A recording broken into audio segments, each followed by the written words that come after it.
Welcome to Beyond the First Response. It's Christy Lister. I am your host, and with my co-host, special guest, Ciara Madrid.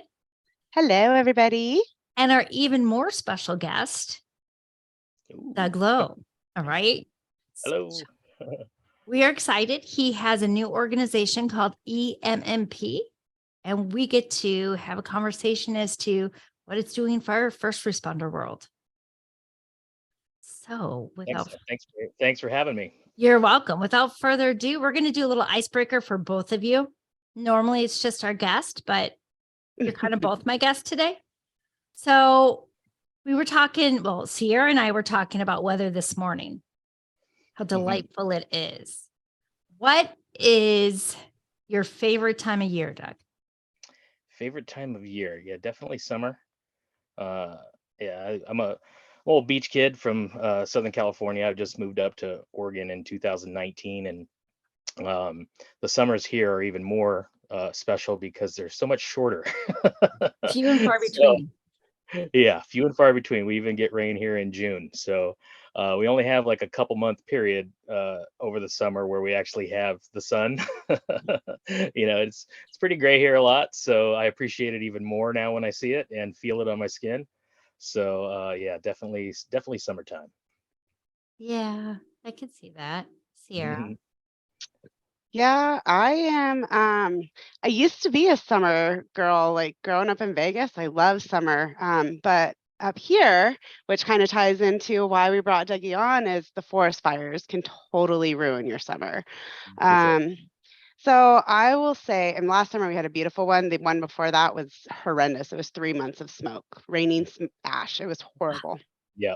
But I will say now is spring. I love spring in northern Nevada. Like, it is so beautiful. It's like coming from the desert. You don't drive down the street and you've got colors everywhere. Like, I just am like in awe still after 2 years here. I'm like, oh, it's so pretty. So I'm gonna say spring.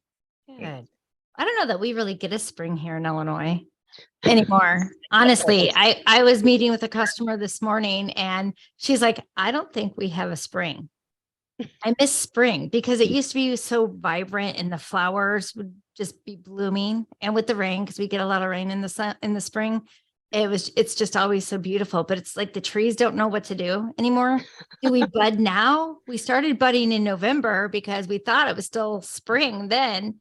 And it's like it goes from winter to summer.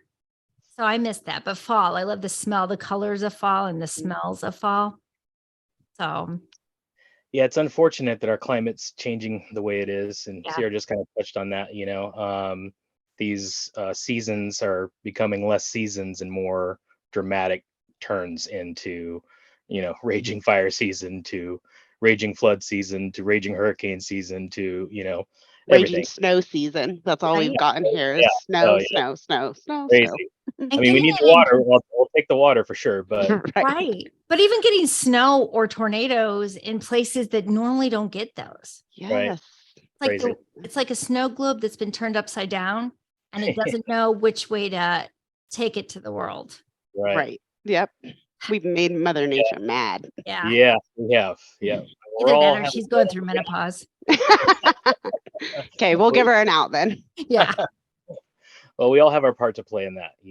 Us as consumers need to make better decisions, and then the corporations will follow along if we just make better decisions, because that's what we demand for them to sell us, and that's what they'll have to make. So I think we're a ways off from that, but we have to start heading in that direction at some point. So we do. Wow. So since it does actually have to do with nature as to why you're on here, Ciara, would you like to go ahead and do somewhat of an introduction, because you suggested that he come on with his great ideas? Yes. So I actually have known Dougie since I'm sorry, I'm going to call him Dougie because that's what I've known him my entire life.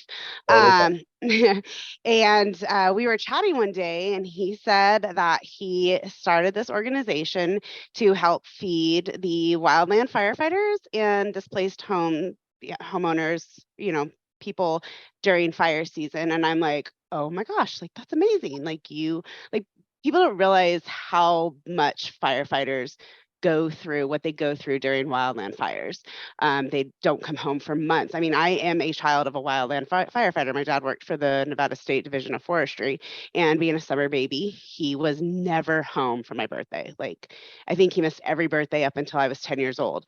So for Doug to recognize and want to help these firefighters, like, that's amazing. I think that what you're doing, Doug, is amazing. And I think that everyone watching this is going to be empowered, because like growing up with you and watching you grow, and then me growing up and watching me grow, and then seeing how we're both trying to change the world is phenomenal. And I think that you need to tell everybody so much more about what you're doing. Well, I don't know if I'm going to change the world, but I'm definitely going to try to have a positive impact on my local communities and the region up here in the Pacific Northwest. So I kind of got the idea in 2020. Um, we just had a couple really bad fires, one directly south from us, one directly north. We were in a few mile range. We were on stage, whatever it was, like get ready to get out of Dodge, So I had everything all packed up. We were ready to boogie. And, like you said, for a month, we didn't see the sky because of all the smoke and ash and stuff like that. And it just really, I think when things really get close to you and they start affecting you personally, you recognize them more, of course. I had a friend in Paradise, California, who lost everything. And I think it was either 18 or 19 when that fire happened there. And that whole town had got wiped out.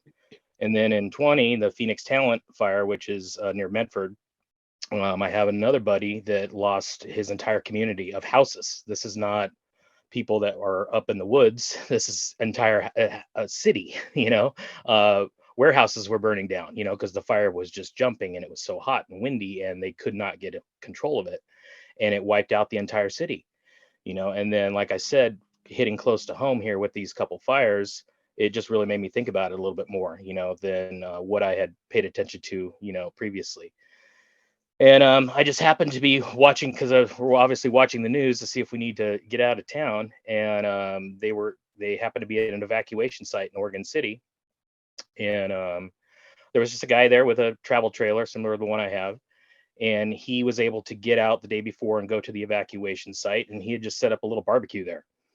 And they interviewed him and said, what are you doing here? And he's like, well, I was fortunate enough to have this travel trailer. So I just left yesterday because I didn't want to be trying to escape, with everyone else at the same time.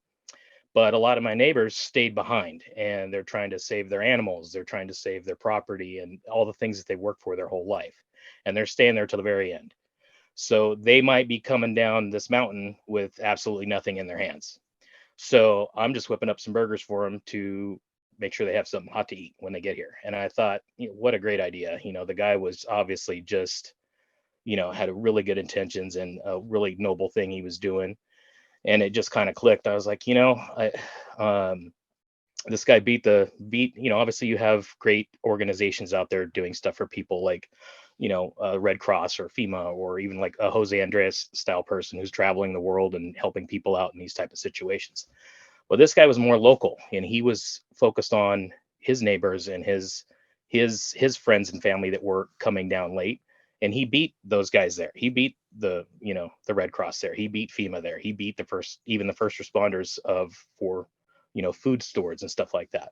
So he was the first one on the site. And I thought, a light, to borrow a term from the military, like a quick response force, or QRF, a light tactical team of a couple cooks or something in maybe a Sprinter van or something that's outfitted to just get to the site quickly. It's got a few hundred meals on it, some water to get to people immediately, could fill the void until the cavalry shows up, which is the Red Cross or FEMA or whoever the larger organizations that would come along, as, people could be stuck there for days at a time. So obviously it takes, the Red Cross and those type of big machines time to get all their sources together and stuff like that. And they might take a day or two to get out there. So I thought that there was a void there that could be filled by a more tactical, approach, which is, light, you got a few hundred meals on you, you get to the site, set up, feed the initial wave of people that are coming in, get them some water, some coffee, some comfort,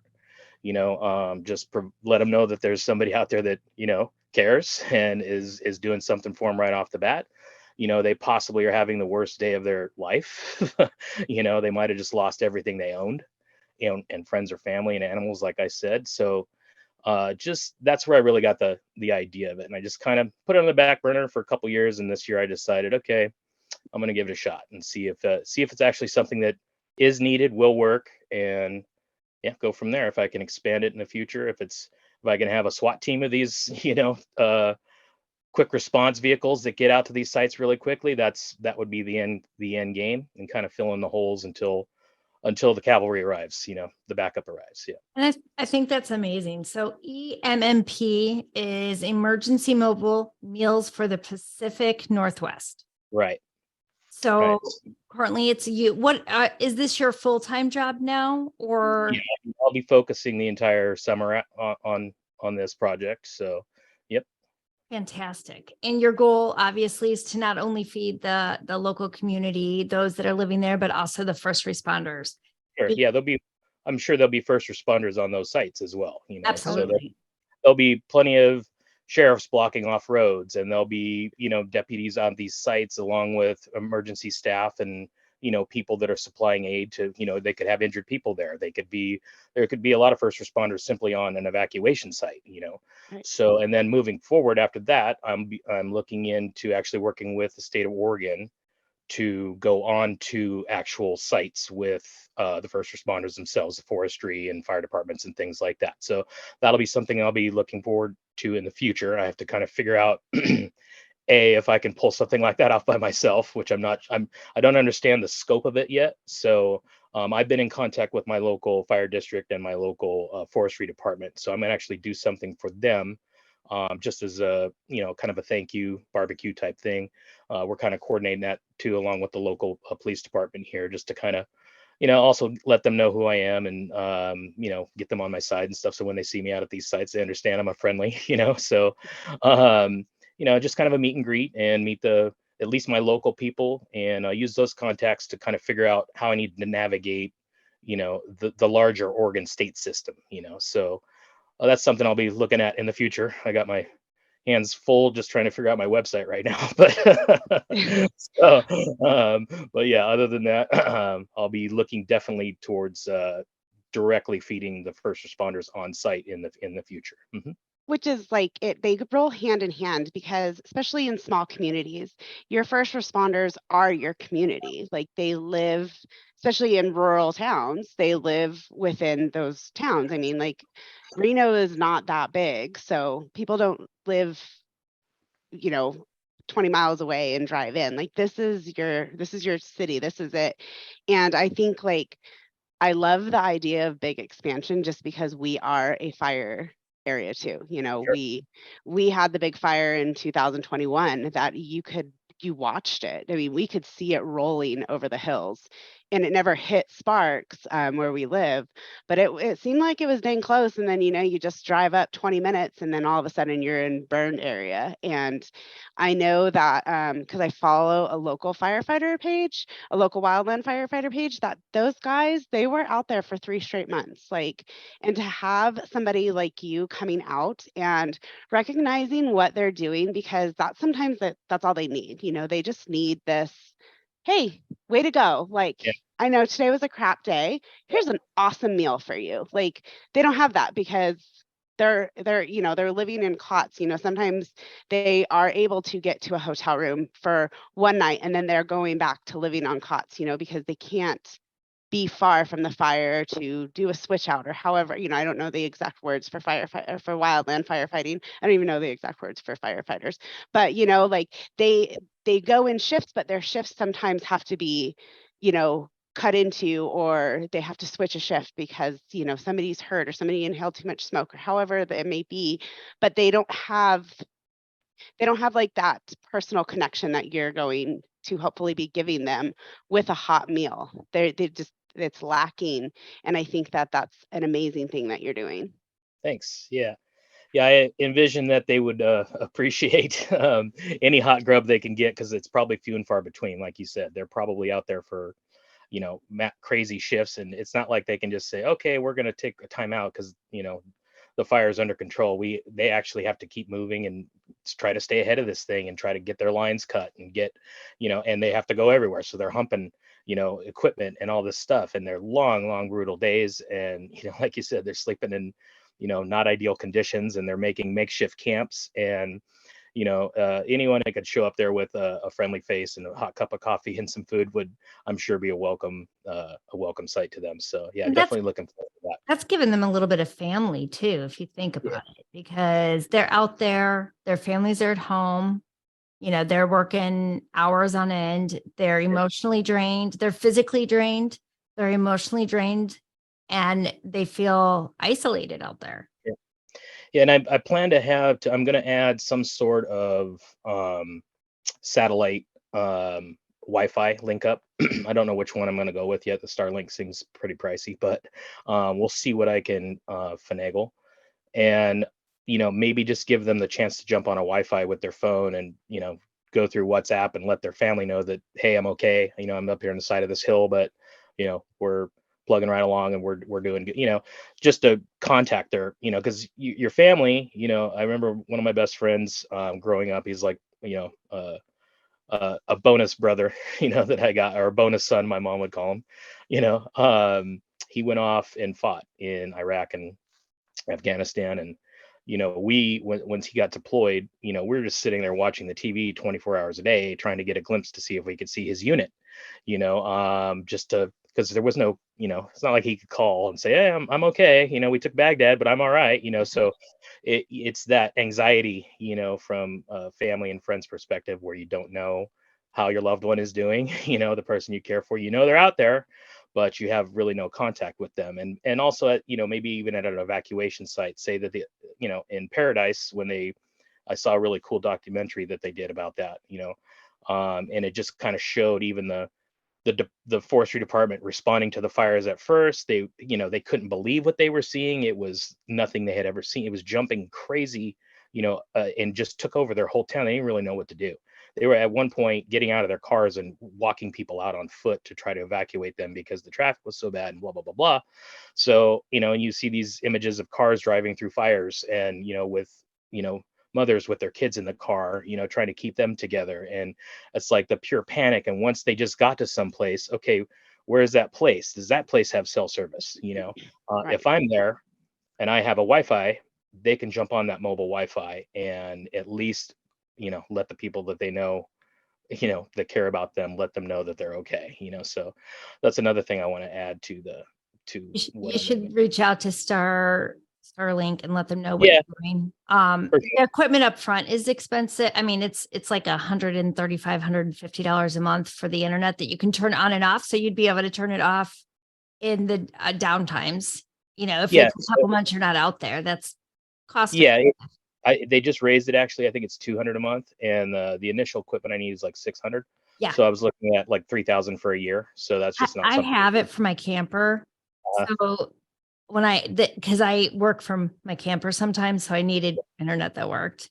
So your Sure. pricing is different. Interesting. Your pricing is different out there than here. It's higher because it did just go up. The Mhm. West Coast. Yeah, he I went up know. to 199 a month for the service, and then I think the mobile satellite dish, that it doesn't work like on a gimbal to where you can use it while you're moving around, but you can post it up wherever you Right. sit. And I think that one was $599 or Yeah. 600 for the dish. The other one was Yeah. like a couple grand. If you That want one price on a is the gimbal, same. yeah.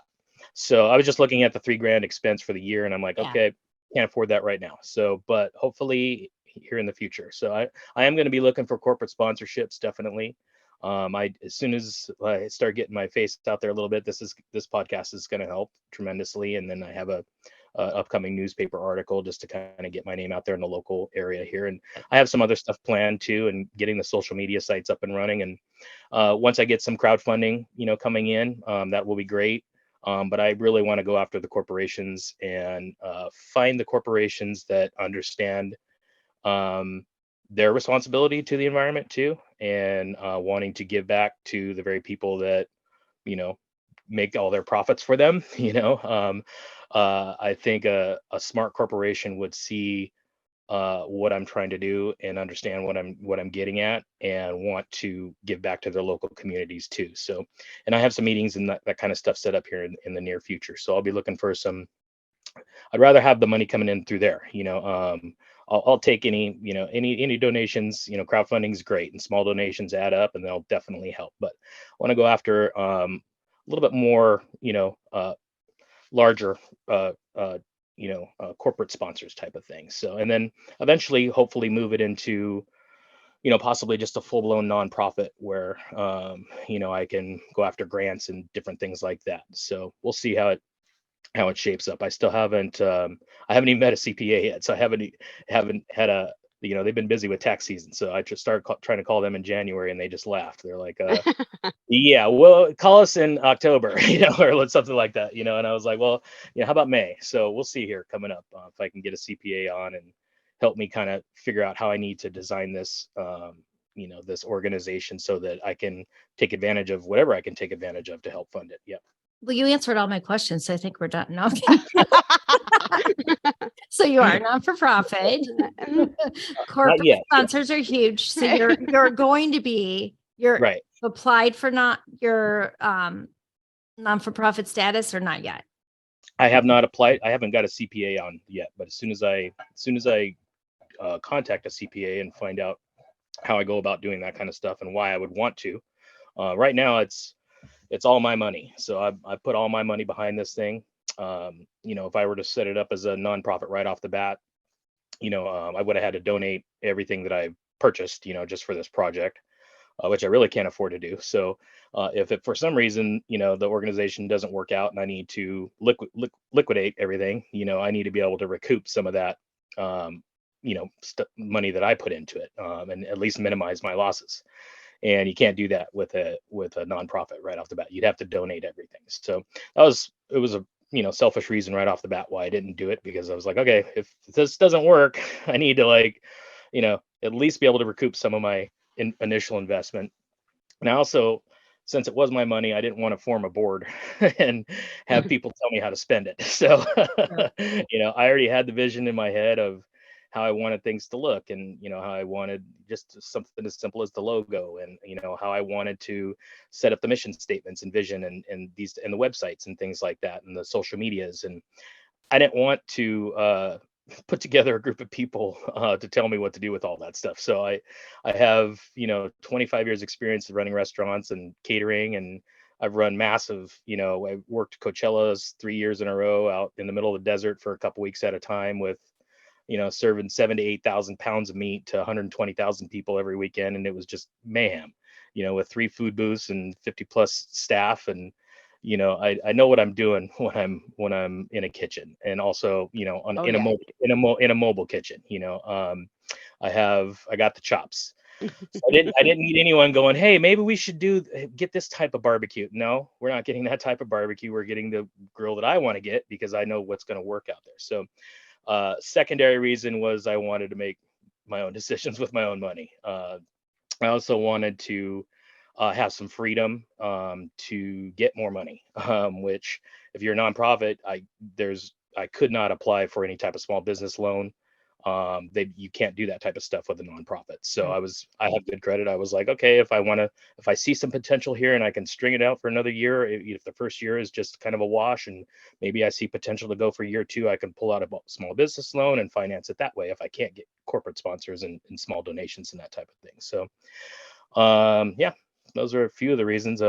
Grants are hard to get too. They actually have, I looked into grants, and they want to see a few years of your operation, running, before they'll even start considering you for that type of stuff. And they have, professional grant writers out there. That's all these people do, is write grant letters. So they're not easy to get. I didn't want to right away be depending on something that's very difficult to attain, for financing. So that's a few of the reasons why I set it up. And I think just from, I'm pretty intelligent, so I kind of read into it and just figured, okay, this would be the simplest way to set it up and get it running, and then I can make adjustments as it goes along. If I see a better path, okay, we need to make it a 501c right now because we'll be able to get X, Y, and Z funding. Boom, boom, boom.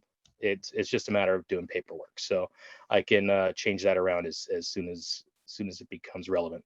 Fantastic. Have you been out there already helping? On a site? Yeah, under the EMPP or EMMP, sorry.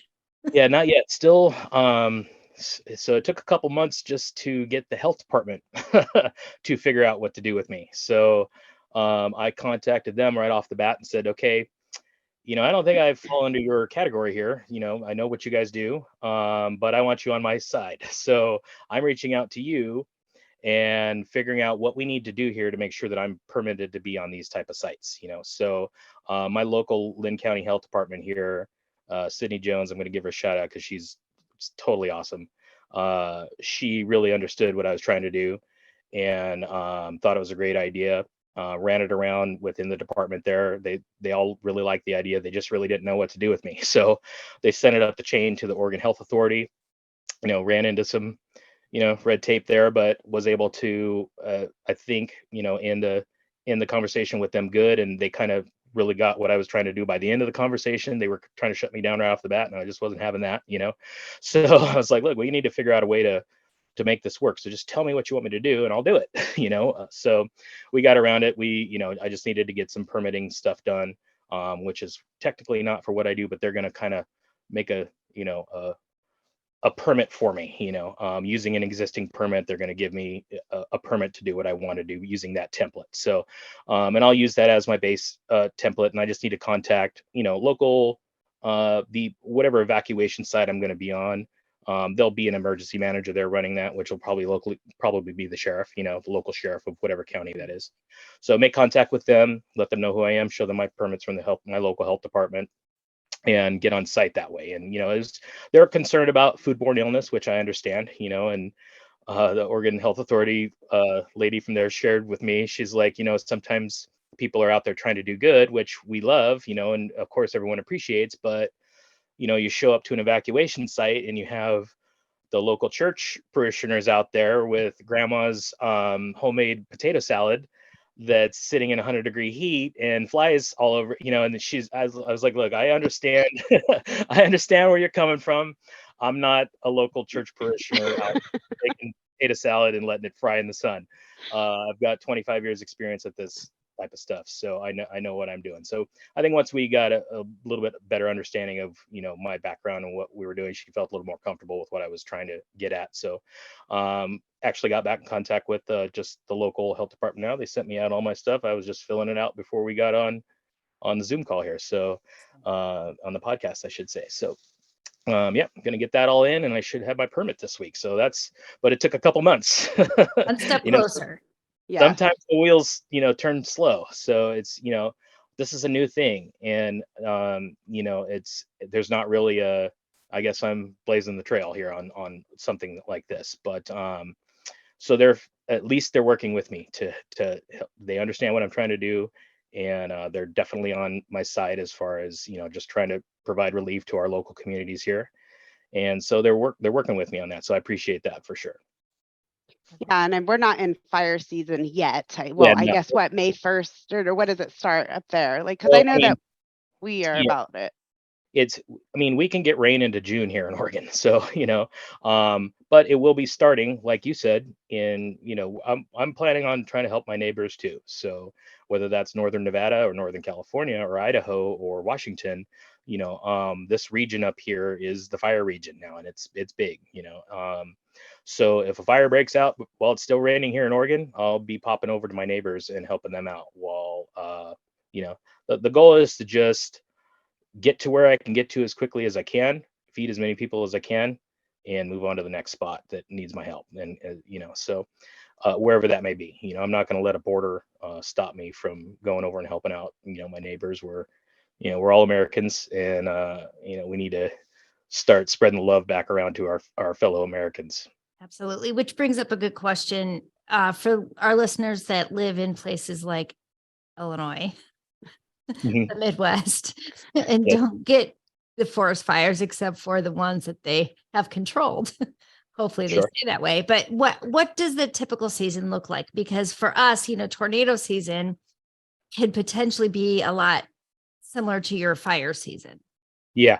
So with the planet changing the way it is. It's getting hotter every single year. We just had a great wet season, water season. There's going to be tons and tons of new growth. Our forests are overgrown. They're not really, they are managed, and there's lots of other groups out there that are doing all kinds of great stuff to try to mitigate this stuff before it even happens. They're trying to start working on the forest to clean them up, so to say, get a lot of the old debris out of there and stuff like that is kindling for these fires. So there's lots of people out there trying to do stuff ahead of time.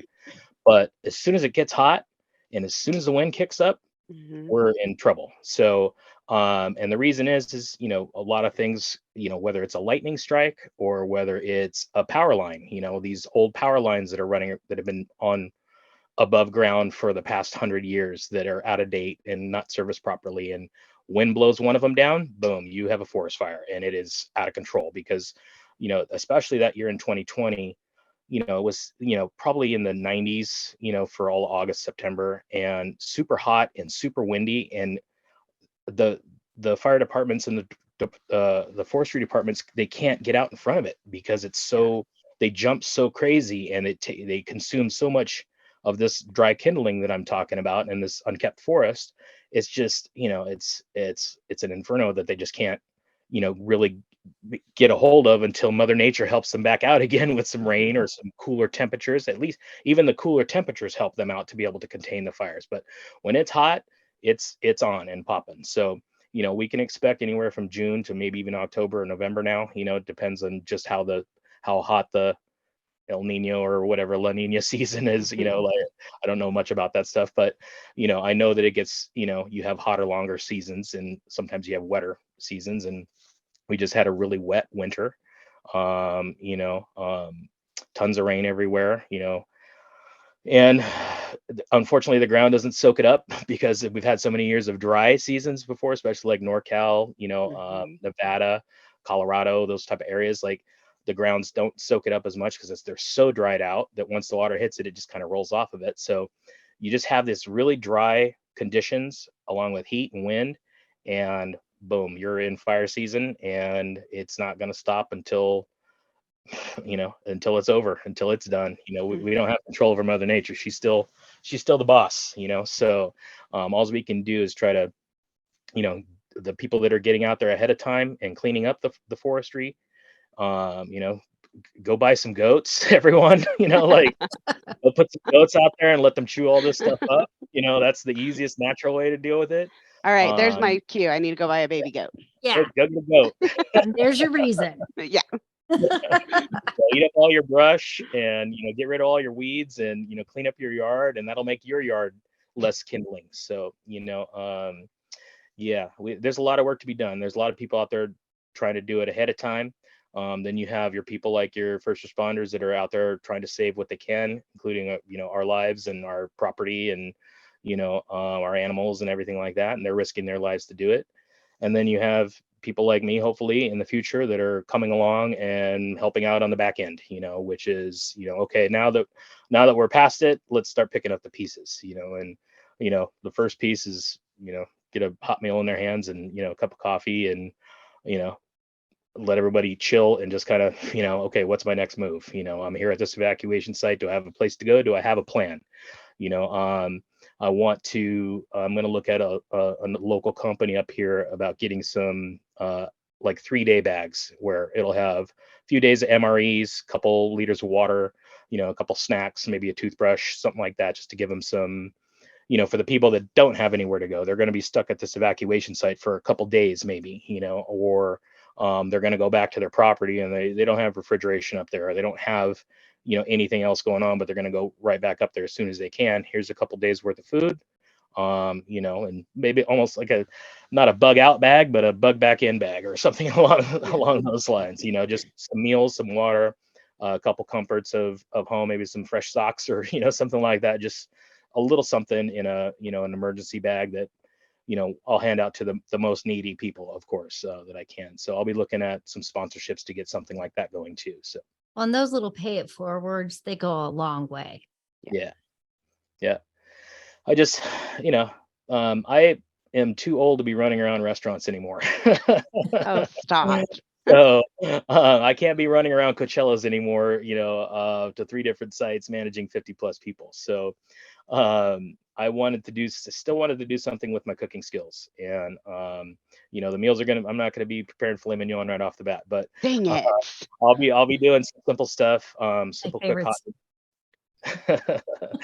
And just a little something that I can manage by myself, easily cook up, make sure that it's cooked properly to temperature, health department, and serving my hot stuff on demand. And yeah, that's what I figured I could keep using my cooking skills into my twilight years. But Absolutely. it's And you and create a cookbook, a hotspot cookbook for Hot spot when you're cookbook. there as a fundraiser. yeah, Yeah, there you go. that'd be good. Yeah. Yeah. I know you got some excellent recipes. Yeah. I trained, went to cooking school. I've done everything from fast food to, quick service restaurants to fine dining to, catering companies to, you name it.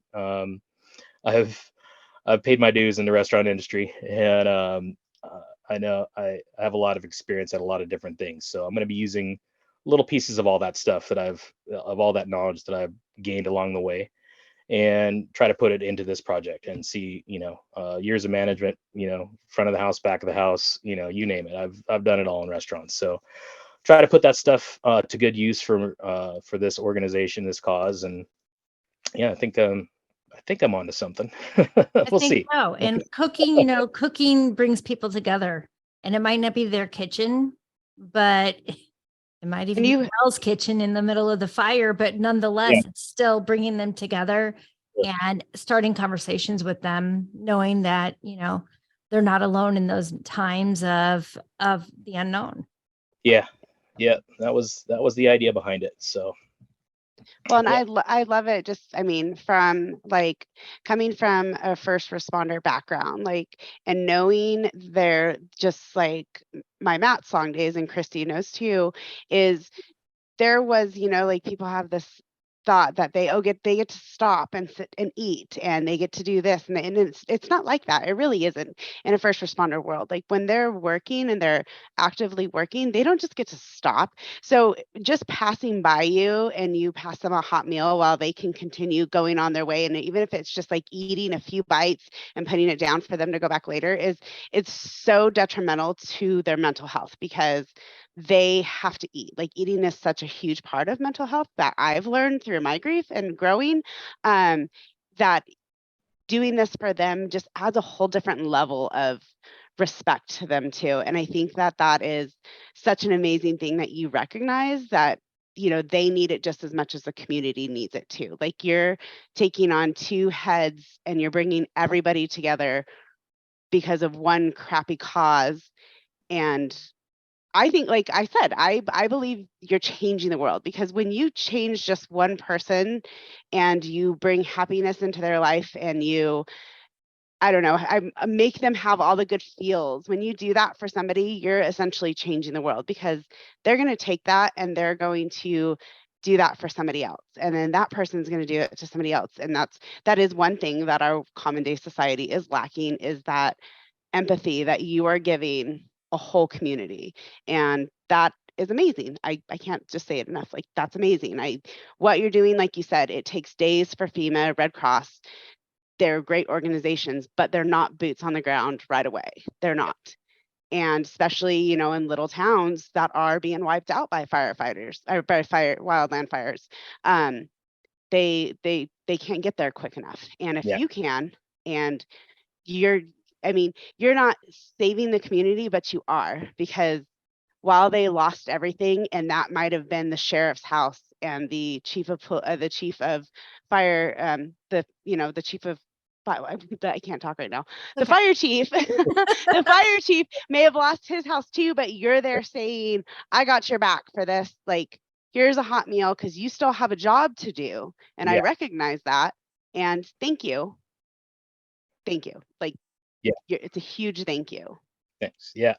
Well, thanks. I didn't really look at it as I was Superman or anything like that, saving the world, but I do appreciate your nice comments there. And yeah, the goal is to just, like you said, empathy, EMMP, EMPATHY. That's my little spin on empathy. I added extra M in there, but yeah, just to provide a little bit of comfort to whoever I can, and I think that's something we're missing in the world today. So you turn on the news and it's just nonsense everywhere, and we need to get back to like actually communicating with each other, helping each other out when we need help, asking for help when we need help, just like you said with the first responders and that type of stuff. They have a tough job. They see the worst of humanity all the time, and they're constantly dealing with that stuff. So yeah, a friendly face, whipping up a little food for them, I'm sure would go a long way for their morale. Their spirits too. They're out there. They don't know when they're going to see their family again. There's, if it's an emergency, it's all hands on deck. They're getting called off of their days off, or on call. They're pretty much on call all the time. As an emergency first responder.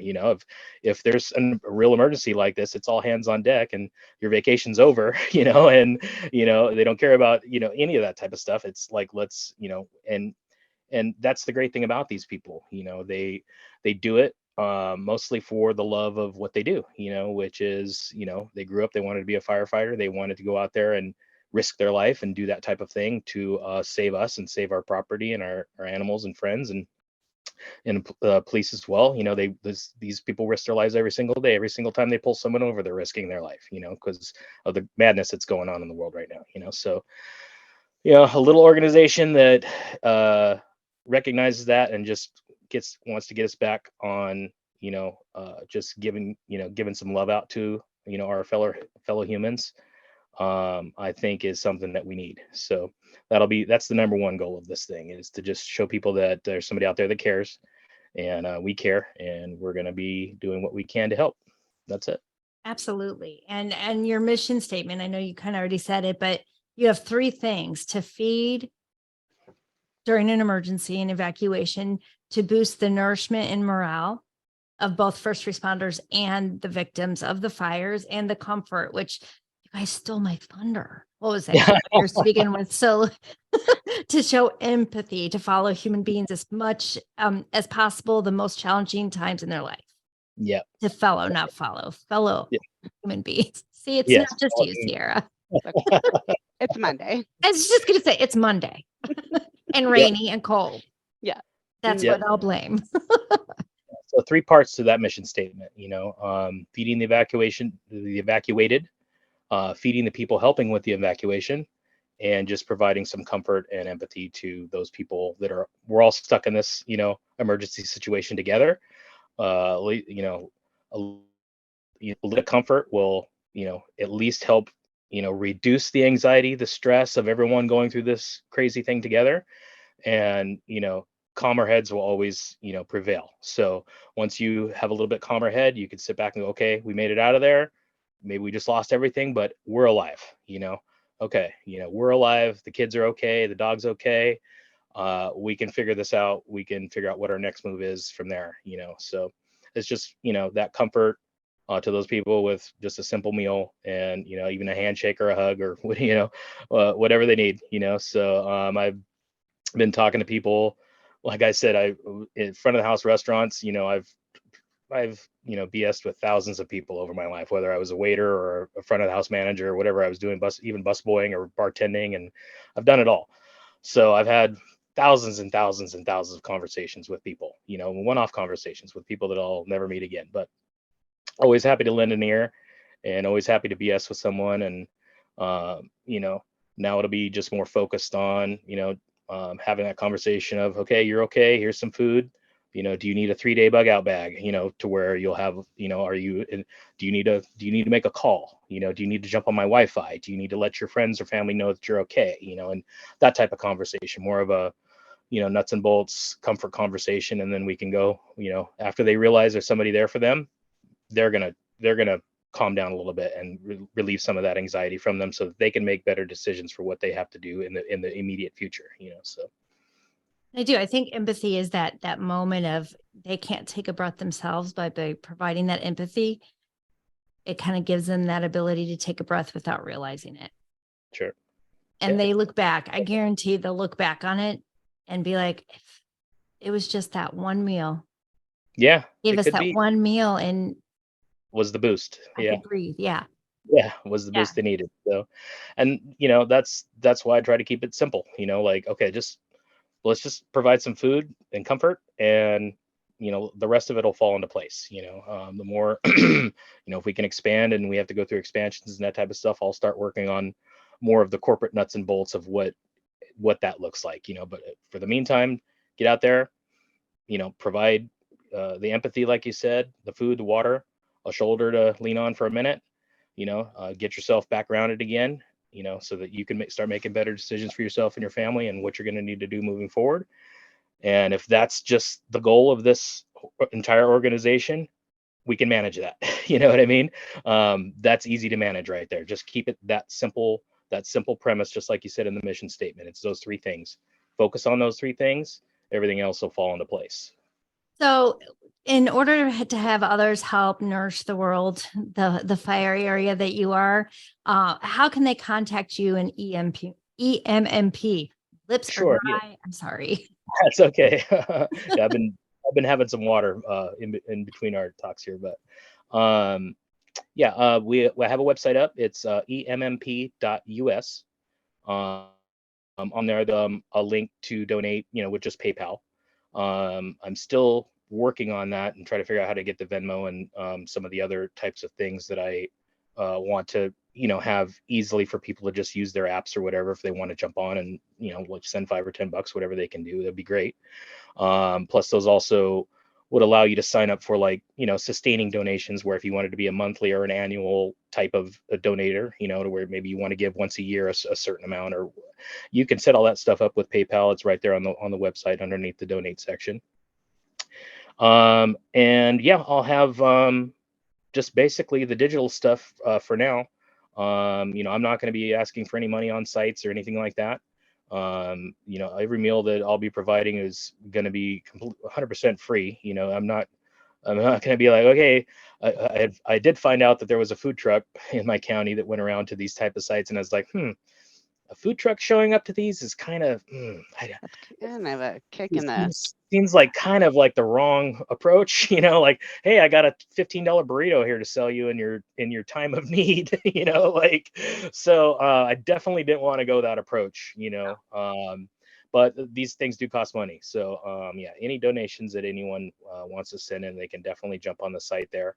And then I'll have, if somebody asks me about it on the site and they bring it up, then I'll have, a little QR code or something they can scan there if they want to do something like that, but I'm not going to be asking for anything up front from anyone. I think that kind of defeats the purpose of, what we're trying to accomplish here. So, it'll just be, hey, are you hungry? Here's some food. If you're thirsty, there's some water, there's some coffee, there's, whatever I have. If you need the Wi-Fi, jump on it. There's no cost involved to anybody on site. And if they maybe, like you said, when they reflect on it, they go, oh, that person was really cool, and then they look me up, look up the website, and they want to give back later on, because they thought that what we were doing was a great idea and they want to help contribute to the cause, then we'll work on it that way. And the more I've got some, like I said, I got some corporate meetings coming up here in the next couple of weeks, so I'll be looking to get the financing that way, so that I don't even have to count on donations from people whatsoever. That would be ideally how I think it could work. Get some name brand food sponsors, a water sponsor, maybe Starlink, like you said. I don't know, Elon Musk, who knows if he's down to sponsor something like that, but whatever. I'll find out, and I'll have those conversations. I'll reach out to the people that I can, or through other contacts. I found you through Ciara is a good friend of mine, like she said, for kind of 25 years now. So I just happened to be mentioning to her what I was up to. And it just so happened that, I had a contact that was like, well, I have a podcast that does stuff for first responders and supporting that community. And I was like, well, wow, okay, our moons aligned up there. So, and I have lots of, friends and family that have other contacts, so I'll be using those contacts to see just who I can get in connection with, as far as who I need to be talking to at a corporation, who makes these kind of decisions, for sponsorships, and how does that all work. So it's part of the startup blues, like you have to step on a few landmines and figure out, kind of navigate your way through, the bureaucracy and the other things that pop up, from time to time. But I'm a smart dude, so I'll figure it out. Well, and let's remember all our listeners, even though we're all over the country, we have firefighters that go out, families from here in central world, Yeah. Illinois and Missouri and all over, where they go out there and they're fighting the fires too. So it's affecting your families as much as it is affecting your families there in that area. So it's something to keep in mind if you're trying to decide whether or not where to put your sponsorship dollars or donation dollars, or even trying to understand more what family and those first responders go through. Check it out. Check out the website. Check out he's got a newsletter and a blog going on there. So just look it up, contact Doug, see if there's any way that you could help him. And Social media. We've got social media role. I know I've shared your page. Yes. Thank you. Yes, you did. Yeah. That was going to be And the I next one. got a couple followers out of that, so thank you. You're welcome. Yeah, And I share. know, I know Yeah. that I have reached out to some of my contacts to talk about this specific podcast, and they've said, please send it over like when it's complete. Like we would love to broadcast it too, because like you said, in the first responder world, there's not a lot of love sometimes. So you're giving them love. They want to share their appreciation, and it's not even affecting them for you. And I mean, like you said, you maybe someday, Northern Nevada too, or Northern California, because everything we suck it all in up here in Northern Nevada. So just your presence alone, and sharing. And I don't know the way the Facebook like birthdays work, but even just like that for my birthday, I'm donating, I want to raise this much money for this. So, but I don't know how that works. So don't ask me. I'm not good at that one. Yeah. No, I like I said, I hadn't been on social media myself for so long, before we were chatting, and just got back on to set up the pages, like the Facebook page for the organization and stuff like that, and just seeing how my friends have migrated all over the country, they're everywhere now, and I was like, wow, I got friends like all over the United States. So, I think this, this type of thing affects everyone in somehow, some way. I obviously I'm closer to it, and you are obviously, Ciara, closer to it, so it affects us more directly. But indirectly, like Christy was saying, we have friends and family, all over the place, and also these first responders that are our friends and family that are local are going to be going to these when it's really hitting the fan in Northern California, all the Southern California guys go up there. Yep. And when it's hitting the fan in Washington or Idaho, they go back and forth, and they help each other out where they can. They work in tandem with each other to get these sites under control, and especially the worst ones. That's where they're going to be sending the largest amount of resources to. So and those could come from, we saw our guys going over to Australia and stuff like that when they were having wildfires, and you know what I mean? So, this is a global thing, that affects us at a global, level. We have friends and family all over the place. We have neighbors all over the place, and, we're all humans. We all need to look out for each other. And yeah, I could definitely see Illinois fire departments and forestry departments out here helping us out, so, and vice versa. I'm sure that us Oregonians would be happy to, our men and women in the Department of Forestry are going to Idaho and wherever else they need to go to lend a hand wherever they're needed to. So, this definitely crosses state lines, and yeah, I'd appreciate any help anyone's willing to give, even if it's just reaching out like, hey, I want to help you with your website, because like I said, I built the website, and I'm not a web designer. But that's okay. So it came out pretty good, I think, for an amateur. But yeah, so even someone that would look at that and go, oh, maybe you should try this. I'd love some advice. So Absolutely. And I got to get the newsletter linked up there, like I was telling you earlier. That's the last thing that I have on there that's not firing on all cylinders, but I'm hoping to get that in the next day or two. So there is a blog on there. I don't know if I put contact information on there yet. I might have got to. I can do that today. I'm looking. I don't see that. Let me click on. Yeah, I think I was going to put that at the bottom, but just an email where people can email me and a phone number if they want to reach out. But prefer email, that way I can kind of keep track of the conversations, and have, something to look back into. Oh, okay, you're this person. Great. Yeah, I'll put that stuff up on there too. I forgot about that. I meant to do that the other day, but Yeah, because that's great, because then, you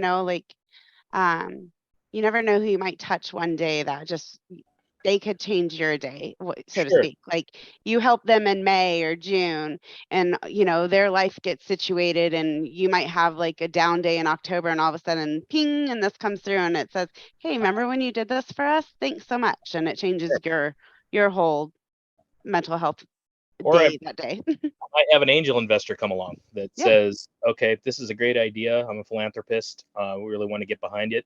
Let's get these quick response force, Mercedes-Benz sprinters out there and get them dialed in with what they need to where they're just little, hornets that can zip around and be at these sites like boom, boom, boom, super fast, So that's kind of the end game of this, is to just have a little SWAT team of these things running around out there that can get to sites quick. Be on site for a day or two if necessary, provide a few hundred meals to people until the cavalry rolls up, like I said. And we'll see if maybe an angel will listen to this podcast. Absolutely. So everybody who's listening, get on Instagram and Facebook and share along with his website, and let's get the conversation started and get him out there knowing. So when the first fire hits and he's there, you'll know that your loved ones are being taken care of. Yep. You can go to Facebook pages, and I have a page up there for EMMP. Instagram, the handle is EMMPNW, and the website is emmp.us. And we'll make sure that we have those in our show notes, and we'll have links in there as well, along with when we put this on our YouTube page. We'll have it all out there for you. Great. So Doug, thank you so much for joining us today. I am looking forward to watching you grow and having a conversation in a year after the fire season saying, this is what I was able to accomplish and I made a difference. And that's the most important thing. You're making a difference to people that are out there in the most desperate time. So thank you very much for doing that and making that your passion. Thank you. Thanks for having me, and thanks for helping me spread the word. Appreciate it. Absolutely. Yes, thank you, Doug.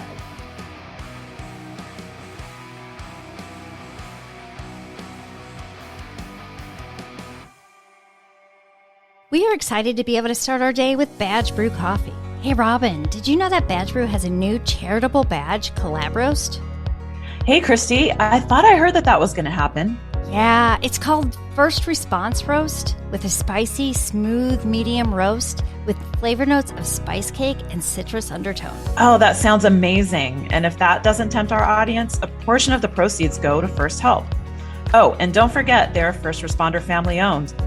Whether you're on day shift, night shift, or the shift of raising your family, Badge Brew has your coffee ready and waiting.